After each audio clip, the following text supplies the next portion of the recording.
Hello મિત્રો, જય દ્વારકાધીશ. 30 દિવસીય હાર્ડ ચેલેન્જની અંદર આજે હતો મારો 14મો દિવસ. તો આજે વહેલી સવારે 3 વાગે ઉઠી પછી નાહી ધોઈ અને હું થઈ ગયો એકદમ ફ્રેશ અને પછી શરૂ કર્યા મેં પૂજાપાઠ. સૌપ્રથમ તો મહાદેવને જળાભિષેક કર્યો અને પછી શરૂ કર્યા મારા જાપ અને સાથે સાથે કર્યા હનુમાન ચાલીસાના પાઠ. પછી આજે સ્ટ્રેચિંગ અને વોર્મઅપ ઘરે કમ્પ્લીટ કર્યા અને હું પહોંચી ગયો હનુમાન દાદાના મંદિરે. ત્યાં દાદાના આશીર્વાદ લઈ અને આજે શરૂ કર્યું મેં આજનું રનિંગ.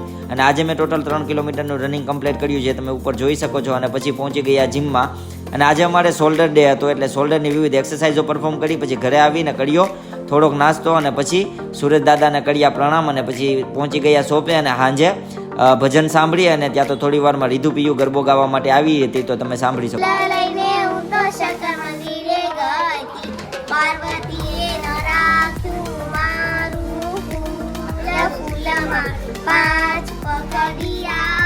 પછી રાતે કરી કલાકની રામધૂન અને પછી આજે ભગવદ્ ગીતામાં ભગવાન શ્રી કૃષ્ણ કહે છે કે હું વેદોમાં સામવેદ છું, દેવોમાં ઇન્દ્ર